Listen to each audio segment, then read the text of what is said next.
And joining us now for reactions and analysis to the White House press correspondents' dinner and, of course, the shooting is Rodney Martin.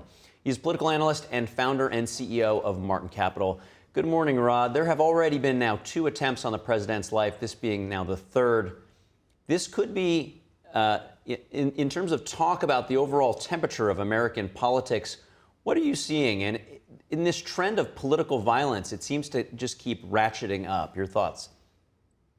Well, it is ratcheting up. And, it's not insignificant who Cole Allen is. This is a pretty rank and file Democrat, honestly.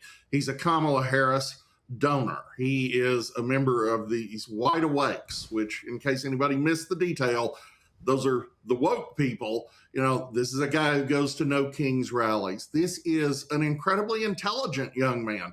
He's a graduate of Caltech. He's a teacher himself.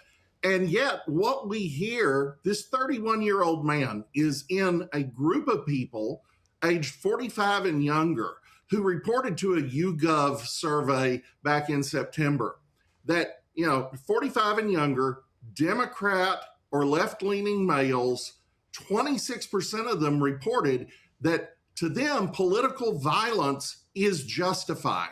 Now, that's just horrifying. And by the way, that's not universal. That's not a both sides problem. 45 and younger men on the conservative side, that number was 7%, not 26%. That's an extraordinary gap. And what we're seeing is people who have bought this woke ideology, this redefinition of right and wrong to mean that if you're part of a certain group, you cannot do wrong.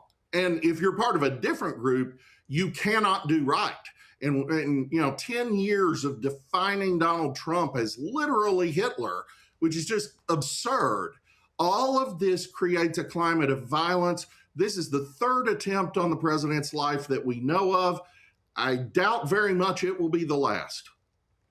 Yeah, what you're describing, Rod, to me sounds almost like a perfect storm or cocktail of critical race theory, sort of the changing of language for it to mean what should mean one thing ends up meaning another, somewhat Orwellian, and some other modern factors that have brought us to this place.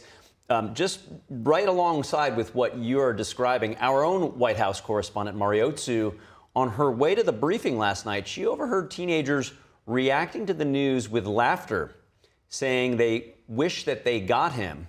When you hear that kind of casual dehumanization from young people, and you're claiming in the research that you've done that it only skews one way with political parties, what does that tell you about what they're absorbing from education and the culture? Well, it's not really research I've done. It's a YouGov survey that was pretty widely publicized back in September. Again, 45 and younger males on the left, 26%. Say that political violence is justified. 7% on the right. Honestly, the 7% should horrify us. 26 is the makings of a civil war or something horrifying. And what you're seeing is the fruit of a generation of, as you said, critical race theory, but also all of the other flavors of critical theory. Transgenderism, you name it, whatever falls under that rubric. You said it's almost Orwellian, and you're exactly right. It is Marxism rebranded. In Marxism, you don't have the oppressor and the oppressed. You have the bourgeoisie as the oppressor class and the proletariat as the working man, who can do no wrong and should violently overthrow its government.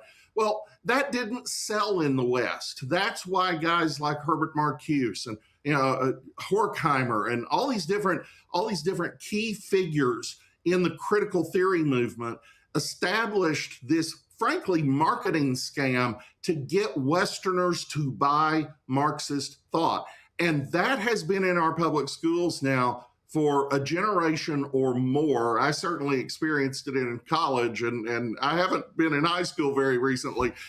This has been the dominant matrix through which we teach our children to look at life. So again, if you are like this young man, speaking truth to power, 31 years old, believes he's a hero for this, hates Christians, hates his fellow countrymen enough to go in and, based on his manifesto, it looks like, intend to kill as many members of the Trump administration as he possibly can, including the president. When you have a situation where that's been normalized, and 26% is pretty normalized, at that point, you have a real problem in the country. And I promise you, until we weed this woke mind virus out of our schooling, it's gonna continue. There's no way for it not to, because one side is defined as good, the other side is defined as evil, and there's no overcoming it. There's no switching sides. You just have to eradicate the evil, which, in Hitler's Germany was the Jews. In modern America, it's people who support Donald Trump, and it's just getting worse. Yeah, it almost sounds like the Sith Lord who is responsible for both divisions to attack each other when, that was the whole point all along. You discuss, critical race theory, and some of the irony of that is that the alleged assailant himself very educated. And you look at what happened in Cuba, it was not the proletariat, it was actually the educated intellectual class who sort of stoked that revolution in Cuba. So I want to now turn to what might be some of the solutions, though. How do we resolve our differences peacefully? How do we address this political violence? Well, the first and foremost thing is to get control of our education system again. This has been hijacked by a very partisan movement, and I'm very proud of the president for going after the Department of Education at the federal level. Education is a local and state matter, and by federalizing it, we have imposed an ideological matrix from the top down that parents really have no say over. So you have to actually create an environment in which children are taught critical thinking, not critical theory. Critical theory is designed to eliminate thinking. It is designed to define everything, and you just follow the narrative. And the narrative takes you where it will, which in this case includes political violence. Critical thinking, which was, of course, what education was supposed to be about and what a lot of us got, is about actually looking at all the facts and realizing my side's sometimes wrong, your side's sometimes wrong. I picked a side, but I want to debate you. I want to persuade you. I don't want to hurt you. And so we have to recover that. In the short term, honestly, the president is right. We need a White House ballroom. It is absurd that this guy was able to get as close to the ballroom as he did, and it's because the Hilton is very difficult to secure.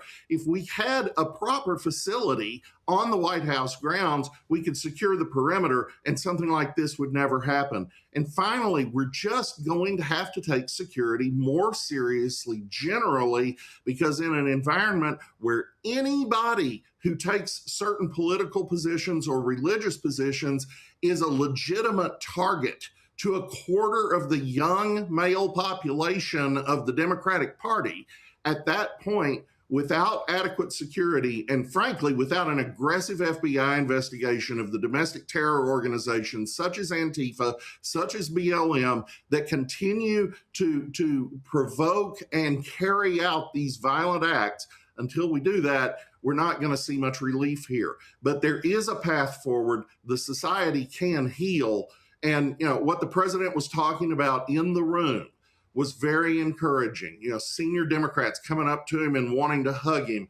Okay, perhaps when people see more of the consequences of these actions, they will snap out of this just narrative-driven coma they're in, and we can become a nation of discussion and persuasion again. Rodney Martin, thank you so much for your analysis. You seem to be offering a whole bevy of solutions to the problem that we clearly have. Thank you for joining. Thank you.